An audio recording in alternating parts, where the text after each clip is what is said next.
நம்ம Christmas special plum cake தாங்க எப்படி செய்யறதுன்னு பார்க்க போறோம். ப்ளம் கேக்னாலே ரொம்ப கஷ்டம்னு நிறைய பேர் செய்ய மாட்டாங்க. பட் நான் சொல்ற மெத்தட்ல செஞ்சீங்கன்னா செய்ய தெரியாதவங்களும் ரொம்ப ஈஸியா செஞ்சிடலாம். இந்த ப்ளம் கேக்கை ரொம்ப சிம்பிளா வாங்க எப்படி செய்யறதுன்னு பார்க்கலாம். ஃபர்ஸ்ட் ப்ளம் கேக் செய்யறதுக்கு தேவையான நட்ஸ் எல்லாம் எடுத்துக்கலாம். நான் எல்லாமே ஒவ்வொரு கைப்பிடி அளவு தாங்க எடுத்திருக்கேன்.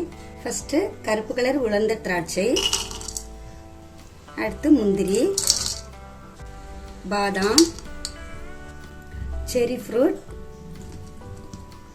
கடைசியா டூட்டி ஃப்ரூட்டி. உங்ககிட்ட வேற எந்த நட்ஸ் இருந்தாலுமே நீங்க அதையே சேர்த்துக்கலாம். இப்போ இது எல்லாத்தையும் நல்லா கலந்து வச்சிடலாம்.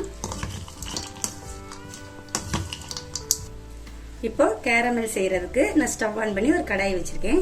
அதில் 1/4 கப் சர்க்கரை சேர்த்துக்கலாம். இதுக்கு தண்ணி எதுவுமே வேண்டாங்க.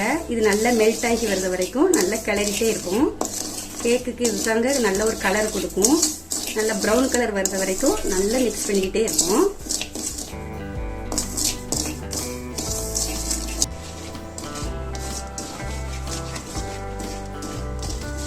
கரெக்டான கலர் வந்துட்டுங்க. இப்போ ஸ்டவ்வை லோ ஃப்ளேமில் வச்சுட்டு இது கூட கொஞ்சம் தண்ணி ஆட் பண்ணிக்கலாம். பக்கத்துல கொஞ்சம் சுடுவண்ணி வச்சுக்காங்க. கொஞ்சம் கொஞ்சமா விடுங்க, இல்லைன்னா மேலே தெரிச்சிடக்கூடாது.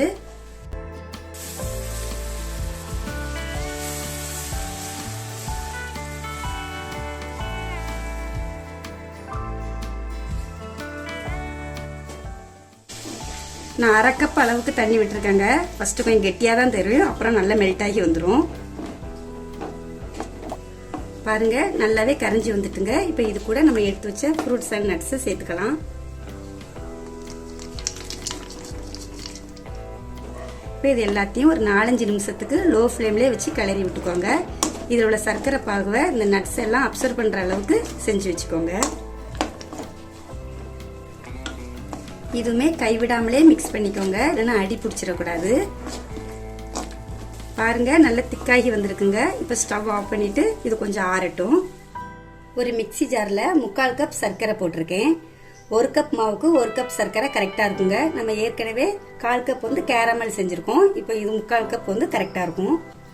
இப்போ இது கூட நல்ல ஒரு ஃப்ளேவருக்காக 2 துண்டு பட்டை, 2 கிராம்பு, 2 ஏலக்காய், அதில் உள்ள விதையை மட்டும் போட்டிருக்கேன்.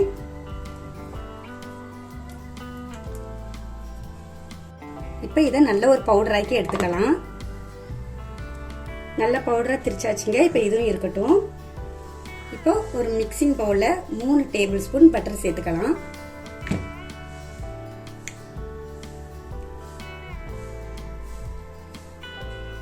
இப்போ இந்த பட்டரை ஒரு விஸ்கால நல்லா கைவிடாம நல்லா அடிச்சு எடுத்துக்குவோம். இந்த அளவுக்கு நல்ல ஒரு 7-8 நிமிஷத்துக்கு விட்டு விட்டு நல்லா அடிச்சு எடுத்துக்கோங்க. நம்ம பட்டர் போடுறப்போ எல்லோ கலர்ல இருந்துச்சு, இப்போ பாருங்க நல்லா ஒயிட் கலர்ல வந்திருக்குது. இந்த அளவுக்கு இருக்கட்டும். இப்போ இது கூட நம்ம பொடி பண்ணி வச்ச சர்க்கரையும் சேர்த்துக்கலாம். இப்போ இதையும் பட்டரோட சேர்த்து நல்லா மிக்ஸ் பண்ணிக்கலாம். இந்த அளவுக்கு நல்லா ஸ்மூத்தா மிக்ஸ் பண்ணிக்கோங்க. இப்போ இது கூட 2 முட்டை சேர்த்துக்கலாம். இது கூடவே ஒரு 1/2 ஸ்பூன் வெண்ணிலா எசன்ஸும் விட்டு நல்லா மிக்ஸ் பண்ணிக்கலாம்.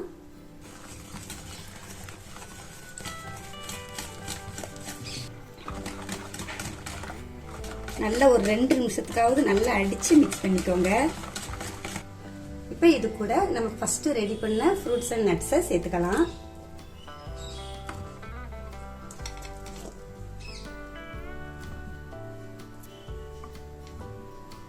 இது எல்லாத்தையுமே நல்லா ஒன்று சேர கலந்து விட்டுக்கலாம்.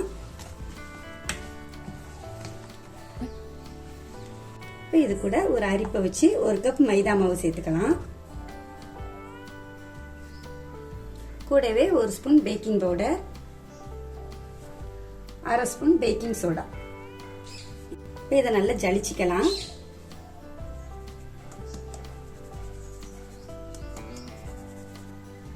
இப்போ இதையும் நல்லா ஒரே டைரக்ஷன்ல அப்படியே கலந்து விட்டுக்கலாம்.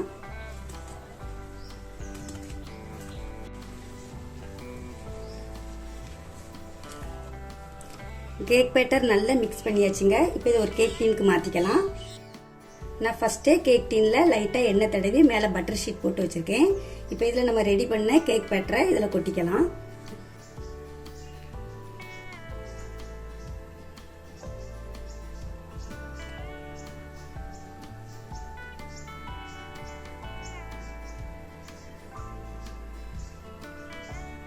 இதை இப்படி லைட்டாக டேப் பண்ணிக்காங்க. அவ்வளோதான், ஏர் பபிள்ஸ் இருந்தாலும் போயிடும். இப்போ ஸ்டவ்வில் ஒரு கடாயை வச்சு அதில் ஒரு ஸ்டாண்டும் போட்டு 10 நிமிஷமாக ப்ரீ ஹீட் பண்ணி வச்சுருக்கேன். இப்போ இதில் நம்ம ரெடி பண்ண கேக் டீனை வச்சிடலாம். நல்ல ஒரு அடிகனமான பாத்திரமாக எடுத்து செய்யுங்க. இப்போ இதை மூடி போட்டு வச்சுக்கலாம். லோ ஃப்ளேமோட கொஞ்சம் கூடுதலாக வச்சு ஒரு 45 நிமிஷம் வேக வச்சு எடுத்துக்கலாம். 45 மினிட்ஸ் ஆகுதுங்க. இப்போ ஓப்பன் பண்ணி பார்க்கலாம். பாருங்க, கேக் நல்லாவே வெந்து வந்திருக்குது. இப்போ ஒரு குச்சி அல்லது ஒரு கத்தி ஏதாவது விட்டு பார்க்கலாம்.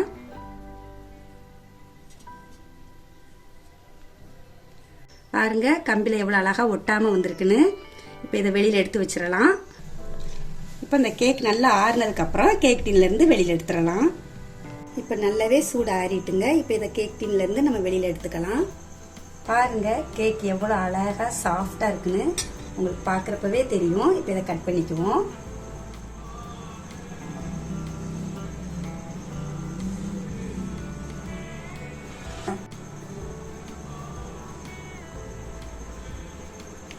பாருங்க, கேக் எவ்வளோ அழகா சாஃப்டா பஞ்சு போல வந்திருக்குன்னு பார்க்குறப்பவே தெரியுதுல. இந்த கேக்கை வீட்டிலே செஞ்சதுனால ரொம்ப மன நிறைவோடும் டபுள் சந்தோஷமாகவும் இருக்குங்க. கண்டிப்பாக நீங்களும் இந்த கிறிஸ்மஸ்க்கு இந்த கேக்கை உங்கள் வீட்டில் செஞ்சு பார்த்துட்டு எப்படி இருக்குன்னு கமெண்டில் சொல்லுங்கள். இந்த வீடியோ பிடிச்சிருந்தா ஃபஸ்ட்டு ஒரு லைக் போடுங்க. மறக்காமல் நம்ம சேனலுக்கு சப்ஸ்கிரைப் பண்ணுங்கள். Advance happy Christmas.